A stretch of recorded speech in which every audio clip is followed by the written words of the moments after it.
Hi friends, stories with Shivaram ఛానల్కి స్వాగతం. ఈరోజు మన స్టోరీ ఏంటంటే నానోబర్డ్స్ ద్వారా గుండె జబ్బుల చికిత్సలో విప్లవం. గుండె జబ్బులు ప్రపంచవ్యాప్తంగా మరణాలకు ప్రధాన కారణంగా నిలుస్తున్నాయి. ధమనుల్లో కొవ్వు పదార్థాలు, కొలెస్ట్రాల్ పేరుకుపోవడం వల్ల ఏర్పడే ప్లాక్ సమస్య చాలామందిని బాధిస్తుంది. ఇప్పుడు సైన్స్ రంగంలో ఒక అద్భుతమైన పరిణామం జరిగింది. శాస్త్రవేత్తలు నానోబాట్స్ అనే సూక్ష్మ రోబోలను అభివృద్ధి చేశారు. ఈ నానోబాట్స్ నిమిషాల్లోనే ధమనుల్లో ప్లాక్ తొలగించగలవని పరిశోధనలు తెలియజేస్తున్నాయి. ఇది గుండె సర్జరీల అవసరాన్ని తగ్గించే అవకాశం ఉంది. అసలు ఈ నానోబాట్స్ అంటే ఏంటి ఇప్పుడు తెలుసుకుందాం. నానోబాట్స్ లేదా నానో పార్టికల్స్ అంటే మన కంటికి కనిపించని అతి సూక్ష్మ కణాలు. ఇవి మన జుట్టు వెంట్రుక కంటే లక్షల రెట్లు చిన్నవైనవి. శాస్త్రవేత్తలు ఈ సూక్ష్మ కణాలను ప్రత్యేక పద్ధతిలో రూపొందించి వాటిని మన శరీరంలోకి పంపుతారు. ఈ నానోబాట్స్ రక్త ప్రవాహం ద్వారా ధమనుల్లో ప్రయాణిస్తూ సమస్య ఉన్న చోటుకు చేరుకుంటాయి. South Australian health and medical research institute దీనిలోని పరిశోధకులు ఈ ప్రత్యేక నానో పార్టికల్స్ని అభివృద్ధి చేశారు. డాక్టర్ విక్టోరియా నాంకివెల్ నాయకత్వంలో పనిచేసే ఈ టీం ఈ నానోబాట్స్కు 2 ప్రత్యేక సామర్థ్యాలను ఇచ్చింది. మొదటిది ధమనుల్లోని ప్లాక్ను గుర్తించడం మరియు దాన్ని తొలగించడం. అసలు ఈ ధమనుల్లో ప్లాక్ ఎలా ఏర్పడుతుంది ఇప్పుడు తెలుసుకుందాం. మన శరీరంలో గుండె నుండి రక్తాన్ని అన్ని భాగాలకు తీసుకెళ్ళగలిగే గొట్టాలను ధమనులు అంటాం. ఆరోగ్యకరమైన ధమనులు మృదువుగా సాగేలాగా ఉంటాయి.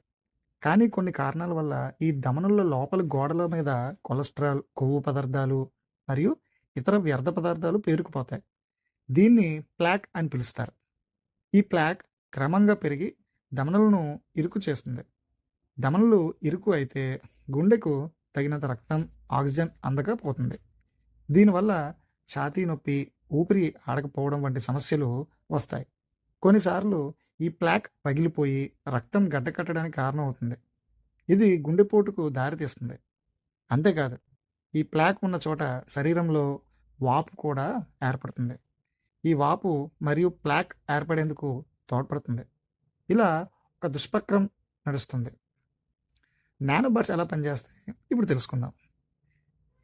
SAHMRI శాస్త్రవేత్తలు రూపొందించిన ఈ నానో పార్టికల్స్ చాలా తెలివైన పద్ధతిలో పనిచేస్తాయి. వాటి పనితీరు 3 దశల్లో జరుగుతుంది. మొదటి దశ గుర్తింపు. నానోబాట్స్ను రక్త ప్రవాహంలో పంపిన తర్వాత అవి ధమనుల్లో ప్రయాణిస్తూ ప్లాక్ ఉన్న చోట్లను వెతుకుతాయి. ఈ నానో పార్టికల్స్ ధమని గోడల్లో చొచ్చుకుపోయి అక్కడ ఉన్న రోగ నిరోధక కణాలు, ఇమ్యూన్ సెల్స్ లోపలికి ప్రవేశిస్తాయి. ఇక రెండో దశ చికిత్స. ఈ నానోబాట్స్ రోగ నిరోధక కణాల లోపల ప్రవేశించిన తర్వాత 2 ముఖ్యమైన పనులు చేస్తాయి. మొదటిది, అవి ఆ ప్రాంతంలో ఉన్న వాపును తగ్గిస్తాయి. తర్వాత ప్లాక్లో ఉన్న హానికరమైన కొలెస్ట్రాల్ను గ్రహించి బయటికి తీసుకువస్తాయి. మూడో దశ తొలగింపు. నానోబాట్స్ హానికరమైన కొలెస్ట్రాల్ను కాలేయం వరకు తీసుకువెళ్తాయి. కాలేయం మన శరీరంలో శుద్ధి చేసే కర్మాగారం లాంటిది. అక్కడ ఈ కొలెస్ట్రాల్ ప్రాసెస్ అయి శరీరం నుండి బయటకు పోతుంది. ఇక పరిశోధన ఫలితాలు ఆశాజనకంగా ఉన్నాయి. డాక్టర్ నాంకెవిల్ టీం ప్రయోగశాలలో గుండె జబ్బుల నమూనాలపై ఈ నానోబాట్స్ని పరీక్షించింది. ఫలితాలు చాలా ఆశాజనకంగా ఉన్నాయి. పరీక్షల్లో కొన్ని ముఖ్యమైన విషయాలు గమనించారు. ప్లాక్ పరిమాణం గణనీయంగా తగ్గిపోతుంది. ధమనుల్లో వాపు కూడా చాలా తగ్గింది. నానోబాట్స్ ఖచ్చితంగా సమస్య ఉన్న చోటకే చేరుకున్నాయి. ఆరోగ్యకరమైన కణజాలాన్ని ఎలాంటి నష్టం చేయలేదు. అంతేకాదు, ఈ మొత్తం ప్రక్రియ చాలా త్వరగా జరిగింది, కేవలం కొన్ని నిమిషాల్లోనే. ఇక 2 గమ్యాలను ఒకే బాణంతో ఎలా చేరుకోవచ్చో ఆ విధంగా ఈ నానోబాట్స్లో అత్యంత ఆసక్తికరమైన విషయం ఏమిటంటే ఇవి 2 పనులు ఒకేసారి చేయగలవు. ఇవి చికిత్స చేసే సామర్థ్యంతో పాటు రోగ నిర్ధారణ సాధనగా కూడా పనిచేస్తాయి. ఇక తర్వాత విషయం ఏంటంటే రోగ నిర్ధారణ సామర్థ్యం. అధునాతన చిత్రీకరణ పద్ధతులు, ఇమేజింగ్ టెక్నాలజీ సహాయంతో డాక్టర్లు ఈ నానో పార్టికల్స్ శరీరంలో ఎక్కడికి వెళ్తున్నాయో ట్రాక్ చేయగలరు. ఇవి వాపు ఉన్న ప్లాక్ ఉన్న చోట చేరుకుంటాయి కాబట్టి డాక్టర్లు సమస్యను ముందుగానే గుర్తించవచ్చు. ఇక చికిత్స సామర్థ్యం. అదే సమయంలో ఈ నానోబాట్స్ ప్లాక్ను తగ్గించే పనిని ప్రారంభిస్తాయి. ఇవి రోగ నిర్ధారణ మరియు చికిత్స 2 ఒకేసారి జరిగేలా చేస్తుంది.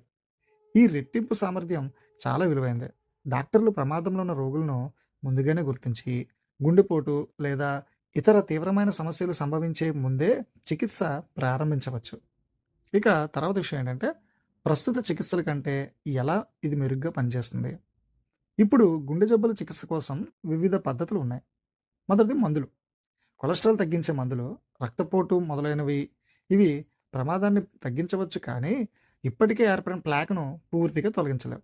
రెండవది యాంజియోప్లాస్టీ. ఇందులో ధమనిలో చిన్న బెలూన్‌ని చొప్పించి ఇరుకైన ప్రాంతాన్ని విస్తరింపజేస్తారు. తరచుగా స్టంట్ అనే చిన్న గొట్టాన్ని కూడా పెడతారు. ఇది ప్రభావవంతంగా ఉన్నా ప్రమాదాలు ఉన్నాయి. మరియు కొన్నిసార్లు సమస్య మళ్ళీ వస్తుంది. ఇక తర్వాతది బైపాస్ సర్జరీ. ఇది పెద్ద శస్త్రచికిత్స. ధమని యొక్క నిరోధించబడిన భాగాన్ని దాటవేయడానికి మరొక రక్తనాళాన్ని ఉపయోగిస్తారు. ఇది చాలా ప్రభావవంతంగా ఉన్న పెద్ద శస్త్రచికిత్స కాబట్టి రిస్క్ ఎక్కువ మరియు రికవరీ టైం కూడా చాలా ఎక్కువ. నానోబాట్స్ చికిత్స ఈ అన్ని పద్ధతుల కంటే చాలా మెరుగ్గా ఉంటుంది. ఇది శస్త్రచికిత్స కాదు కాబట్టి ప్రమాదం చాలా తక్కువ. సమస్య యొక్క మూల కారణాన్ని పరిష్కరిస్తుంది. వాపు మరియు కొలెస్ట్రాల్ పేరుకుపోవడం ముందుగానే రోగ నిర్ధారణ చేయడానికి సహాయపడుతుంది. చాలా త్వరగా పనిచేస్తుంది. నిర్దిష్ట లక్ష్యాన్ని చేరుకుంటుంది. ఆరోగ్యకరమైన కణజాలకు హాని చేయదు. తర్వాత విషయం భవిష్యత్తు దిశ.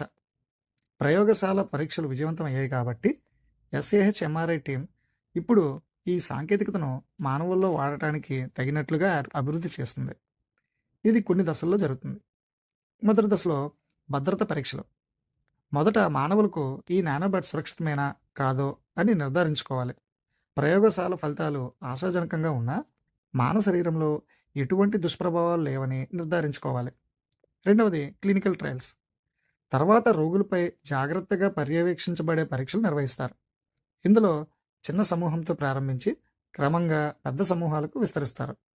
తర్వాత ప్రభావశీలత అధ్యయనం. మానవుల్లో ఈ చికిత్స ఎంత బాగా పనిచేస్తుందో, ఇప్పటి చికిత్సల కంటే ఎలా మెరుగ్గా ఉందో అధ్యయనం చేస్తారు. తర్వాతది నియంత్రణ ఆమోదం. తగిన పరీక్షలు పూర్తయిన తర్వాత ప్రభుత్వ ఆరోగ్య సంస్థల నుండి ఆమోదం పొందాలి. శాస్త్రవేత్త లక్ష్యం ఈ సాంకేతికతను ఇప్పటికే ఉన్న చికిత్సలకు అనుబంధంగా అందుబాటులోకి తేవడం. ఇది ప్రస్తుత చికిత్సల స్థానంలో కాకుండా వాటితో కలిపి ఉపయోగించవచ్చు. తద్వారా మెరుగైన ఫలితాలు సాధించవచ్చు.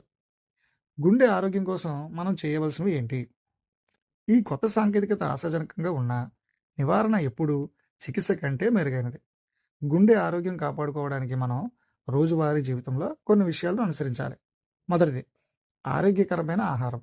పండ్లు, కూరగాయలు, సుపర్లు, తృణధాన్యాలు అంటే మిల్లెట్స్ ఎక్కువగా తినడం. కొవ్వు, చక్కెర, ఉప్పు తగ్గించడం. నూనె, వేపుడు పదార్థాలు తక్కువగా తినాలి. తర్వాతది క్రమం తప్పకుండా వ్యాయామం. వారానికి కనీసం 5 రోజులు 30 నిమిషాలు నడవండి. లేదా ఏదైనా శారీరక కార్యకలాపం చేయండి. తర్వాతది బరువు నియంత్రణ. ఆరోగ్యకరమైన బరువు నిర్వహించండి. అధిక బరువు గుండెపై అదనపు భారాన్ని పెడుతుంది. తర్వాతది ధూమపానం మానేయండి. స్మోకింగ్ గుండె జబ్బులకు ప్రధాన కారణం. ఇది మానేయడం ఎంత ఆలస్యమైనా లాభదాయకమే. తర్వాత విషయం ఒత్తిడి నిర్వహణ. యోగా, ధ్యానం, లోతైన శ్వాస వ్యాయామాలు చేయడం, తగినంత నిద్ర పొందడం. దీని ద్వారా మనం ప్రెషర్‌ని తగినంతగా తగ్గించుకోవచ్చు. తర్వాత క్రమం తప్పకుండా చెకింగ్ చేసుకోవాలి. రక్తపోటు, బీపీ, కొలెస్ట్రాల్, బ్లడ్ షుగర్ వంటి స్థాయిలు క్రమం తప్పకుండా చెక్ చేయించుకోవాలి. ఇక ముగింపు విషయానికొస్తే నానోబాట్స్ ద్వారా గుండె జబ్బుల చికిత్స వైద్య శాస్త్రంలో ఒక గొప్ప పురోగతి. ఎస్ఏహెచ్ ఎంఆర్ఐ శాస్త్రవేత్తల ఈ కృషి లక్షలాది మంది గుండె జబ్బుల బాధితులకు కొత్త ఆశను అందిస్తుంది. ఈ సాంకేతికత ప్రమాదకరమైన శస్త్రచికిత్సల అవసరాన్ని తగ్గించే అవకాశం ఉంది. ఇంకా క్లినికల్ ట్రయల్స్ పూర్తి కావాల్సి ఉన్నా ప్రయోగశాల ఫలితాలు చాలా ఉత్సాహం కలిగిస్తున్నాయి. రాబోయే కొన్నేళ్లలో ఈ నానోబాట్స్ చికిత్స సాధారణ వైద్య పద్ధతిలో భాగం కావచ్చు. అప్పుడు గుండె జబ్బుల నుండి బాధపడుతున్న రోగులకు సురక్షితమైన, వేగవంతమైన, మరింత ప్రభావవంతమైన చికిత్సను అందుబాటులోకి తెస్తుంది. శాస్త్రం మరియు సాంకేతికత ముందుకు పోతున్న కొద్దీ అసాధ్యంగా అనిపించే వైద్య పరిష్కారాలు వాస్తవం అవుతున్నాయి. నానోబాట్ సాంకేతికత దాని నుంచి ఒక మంచి ఉదాహరణ. ఇది భవిష్యత్తులో గుండె సంరక్షణ ఎలా మారబోతుందో చూపిస్తుంది. ఇది ఫ్రెండ్స్ హీరో స్టోరీ. ఇలాంటి మరెన్నో ఇంట్రెస్టింగ్ స్టోరీస్ మన ఛానల్లో చూసేయండి. Thank you so much.